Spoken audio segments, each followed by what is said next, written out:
Joel, we're back, and we're talking about the financial thresholds that business owners have to cover in the cleaning industry. We did 100K, we did 250K, we're looking at 500. Is that right now? $500,000 is definitely a next threshold for a business owner. Now, what makes that so special? As you're increasing your amount of sales, one of the problems in our industry is what is called a float or payment terms, making sure that we get paid and trying to make terms that are user friendly on our end so we get our money quicker.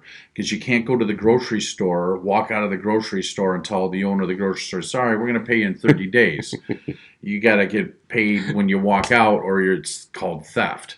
Well, unfortunately, when you're in a service business on a monthly contract, it doesn't work quite that way. So you have to try to shift your terms to make them as favorable for yourself without having your client tell you that you're out of your mind. So one of the things that I've done is I try to bill on the first of every month for that month's service work because, again, being in New York State, we're required to pay individuals who are primarily labor on a weekly basis. Mm-hmm. That's the law. Not every 2 weeks, not once a month, every week. So what do I do to try to recapture that money as quickly as possible is I bill on the first of the month and ask for a net 30 term so that it's due at the end of the month. And that way I'm kind of even wash on my labor over the course of the month. As you get closer to that $500,000 a year threshold, what you do is you're holding on to more and more money. And that's why being in this particular type of industry is very difficult because you have so much money on float all the time of what people owe you. And that's why you have to negotiate as best terms as you can. As you get closer to that $500,000 a year threshold, you now are holding maybe $70,000 a month in money. So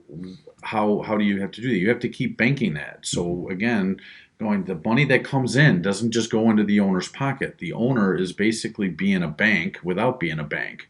And most people in our industry will say, well, I'm not a bank. When they're trying to talk to their clients, are like, but I don't want to pay for service that I haven't received. So it's kind of a very delicate balance where you both have to be very honest and upfront with each other, kind of draw the line in the sand and come into some agreement. So once you start getting close to that $500,000 a year type of business, you might have to start getting lines of credit through banks. You might have to look for maybe a personal investor that's willing to invest a certain amount of money and expects a certain amount of return. And they don't care what happens if so-and-so doesn't pay you or whatever, because they are an investor and you're going to pay them X percent every single month, whether you hit it or not. Mm-hmm. So it's very important that you understand, depending on whether you're a DBA, an LLC, or a corporation, you have to be very, very careful. Every time you go to borrow money, the banks look at you as an individual and they look at your credit rating. And because they look at your credit rating goes down. So when you go to these banks, you have to be in a positive position. Mm-hmm. You want to be able to have books because they want 2 years worth of stuff in the books to understand where is your business, how profitable are you, what kind of a risk are you.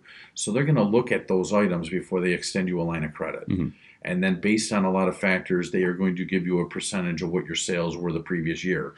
So you may be on track. You signed some big contracts to hit that $1 million this year, but you only sold $250,000 last year. They're only going to base it on the $250,000 you sold. Okay.